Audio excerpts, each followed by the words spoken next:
Infertility is an estimated 7.5 million women who struggle with it, and it was recently brought to headlines by former ESPN anchor Sarah Walsh. If you don't know this story, the 39-year-old revealed how she suffered 3 miscarriages before having twins through IVF, in vitro fertilization.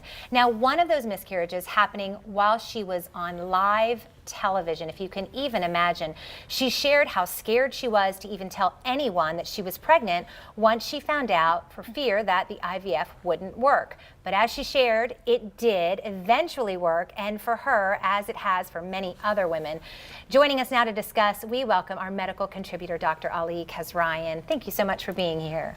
Thank you for having me. This story really struck a chord with me. I mean, I've been so open about it, written about it, talked about it on the show that, you know, I suffered infertility issues, went through IVF several rounds, had 2 successful. Congratulations. Yeah, it is a congratulations to like the doctors. I mean, it's a huge, huge process. And so many women my age, it seems like, suffer from infertility. So let's just start right off. Do we know what the causes are? Well, there's so many. So people talk about this, and it seems to be a discussion that seems to feature female aspects of things. But a third of the time, 30% is a female aspect. 30% of the time is a male factor infertility. 20% of the time is a couple, male and female factor infertility. And the rest of the time, we just don't know. People have recurrent miscarriages that we can't find any issue or any reason for. The woman is completely okay, the man is completely okay, the genetics seem to be okay, and we just don't know why. And that's incredibly frustrating. 1/3 of the time, just nature takes this course where people have miscarriages that just genetically the baby was not okay, and people don't even know. You know, there are a million miscarriages every year that people don't even know about. You know, or they may know about. So nature works in amazing ways that we may or may not understand, and this is a problem that can be very, very difficult for people to deal with. Fortunately, science is moving in directions that allows success stories like you have experienced, and allows conversations, fortunately, to move in directions where we can have the conversation we're having today in a scientific arena that is constantly moving to do better and better, to have success rates that now are exceeding 50% with cycles through people well above their 30s. That's exciting because I know for so long women felt like they didn't have options, but now they do have options. So for somebody who's not familiar with the IVF procedure, explain to us exactly. So in vitro fertilization is the idea of taking the natural process of bringing the egg and the sperm together in such a way to optimize the possibility of creating a birth in a process where that has not successfully come to fruition. So basically what you're doing is, for whatever the reason, again, IVF or in vitro fertilization is not the first thing that someone goes to when they go through the process of not being able to have a successful pregnancy. And again, what constitutes infertility is someone tries to have a pregnancy, and what's thought of as infertility is when you try for a year of unprotected intercourse and you're not able to get pregnant. That's one factor of this. When you talk about in vitro fertilization, a lot of people get pregnant and they're not able to carry the pregnancy to term. So there are multiple factors and multiple reasons for this. So this is not always the first aspect. Artificial insemination, where you actually implant the embryo, which is the fertilized egg and the sperm come together, you implant that into the uterus. That's not this. This is actually where you take the sperm and the egg, bring them together outside of the body, and then you implant the process. So this is basically a 5-factor process. You take medications, so the woman takes medications, and that tries to get a lot of eggs produced by the ovary. Then you go through a process which it's kind of like an ultrasound, transvaginal ultrasound. You get as many eggs as you possibly can. That sometimes is an easy, or for some women, not so easy for other women, process with the medications. You get all the eggs. At the same time, the male delivers the sperm. For some men, it's an easier process from an ego standpoint to go through that process. And then at that point, the fertilization process begins. And usually most fertility specialists have an embryologist who is usually very, very skilled at trying to bring together the best situation for fertilization.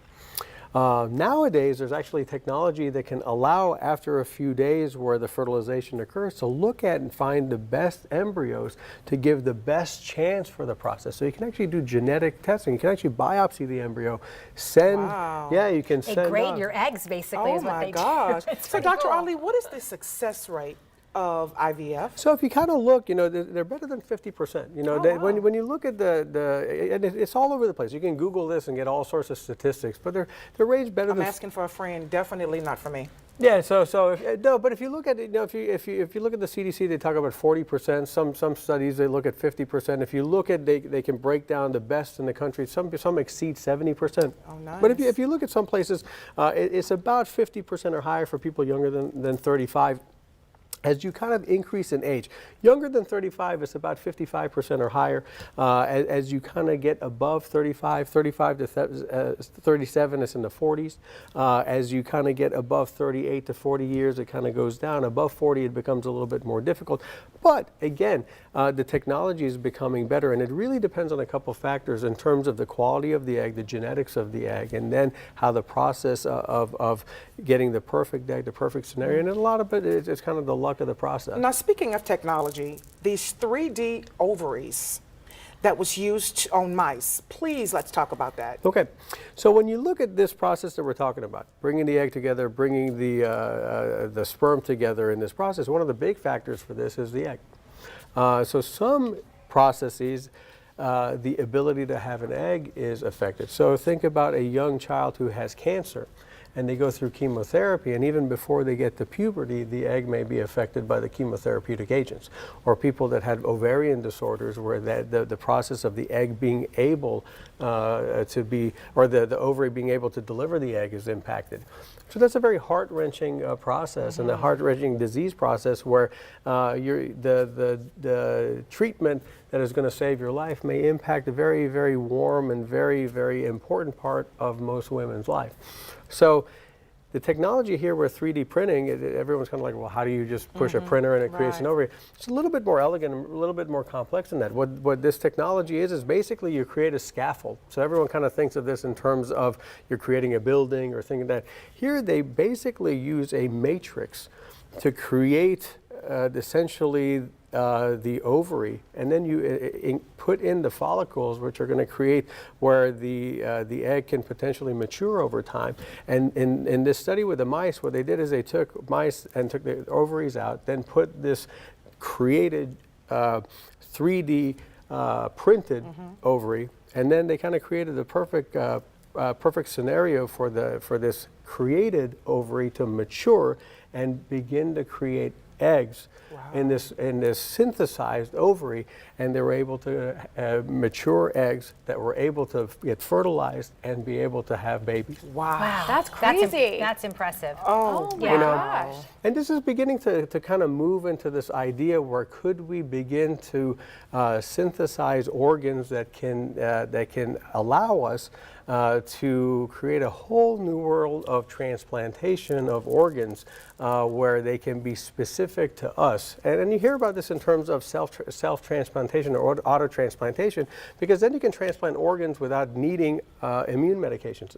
And this is a very, very exciting field. And here specifically, it opens the door to fertility where the hope did not exist before, for people where the beginnings of their life may have had a big issue to affect their ovaries, where it could have had a big strike against them in terms of their future fertility. And that's where this technology may have profound positive implications. And again, our science is moving in directions which is just so exciting. And to see something like this come up is just absolutely amazing. Before we wrap up, we want to talk about a new campaign. Unfortunately, the loss of lives in Manchester recently.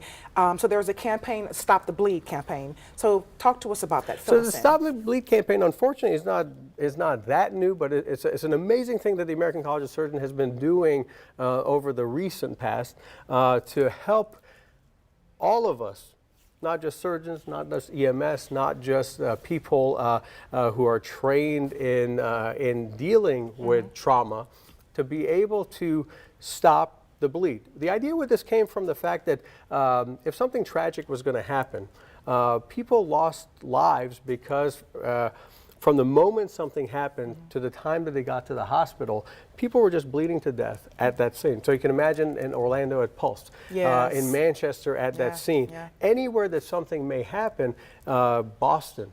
You can imagine that when at that moment, if someone had an injury to big vessels, limbs, where the point of injury that happened, that major vessels would be transected. If you bleed, if you could do something that you can see on the screen here to stop the bleed, you could potentially stop a major amount of blood loss that could get them to the hospital, and it could potentially save their lives. So the Stop the Bleed campaign is to teach everyday people to intervene, and by acting, by seeing something, doing something, you could save a life. And the idea with this is to make all of us not just bystanders, but people that can be active members of a community that could potentially do something to save a life. And these are things that you can go to this Stop the Bleed, anything, you can Google it, you can go to bleedingcontrol.org, you can go to the American College of Surgeons website, and you can Google all this stuff. It's all over the place.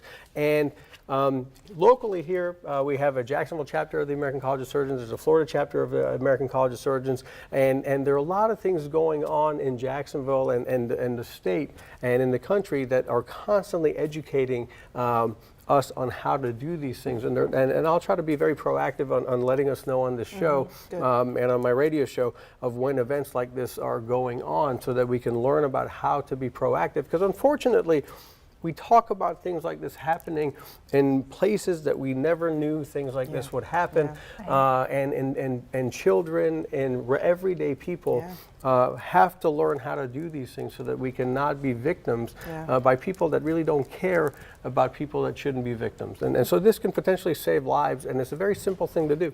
Never thought really that we would have to teach, you know, each other and. But they're younger. simple. But they're really simple things to do, and I think they'd be proactive as opposed to retroactive, or to allow us to be victims when we don't have to be. This is an amazing thing to do, and it's an amazing program by the American College of Surgeons. So let's be proactive to not allow us to be victims. Thank you so much, Dr. Kasraeian, on both conversations, because I also think the infertility. And congratulations. I'm glad you're doing well. And again, for people that one thing that just, sorry to Bonnie for doing this, but be proactive about your fertility, because this is one thing that's very important to people, and make it a choice that is your choice. Don't make sure that it's not something that someone tells you to be your choice. Right. So whatever your and choice. Don't wait for the guy. Go harvest eggs. And that's a big thing. That's a big movement that's happening across the country for people that at younger ages. If you want to push your fertility out because you want to go to school and you want to be smart and you want to do whatever you want to do, make sure that you take control of your fertility, because things in vitro fertilization allow for you to do that. But make sure your fertility is your choice, whether you're a man or you're a woman. I agree. Thank you, as always, for being here. This medical contribution was furnished by Kasraeian Urology. You can hear more from Dr. Kasraeian on his weekend radio show, The Conversation. It's great. Saturdays on WOKV from 5 until 6. All right, well, coming up next, a local woman joins us to discuss the sex trafficking issue we have right here in Jacksonville and how our community can help. Stay with us. Next, New Ellen, Kelly Mandel.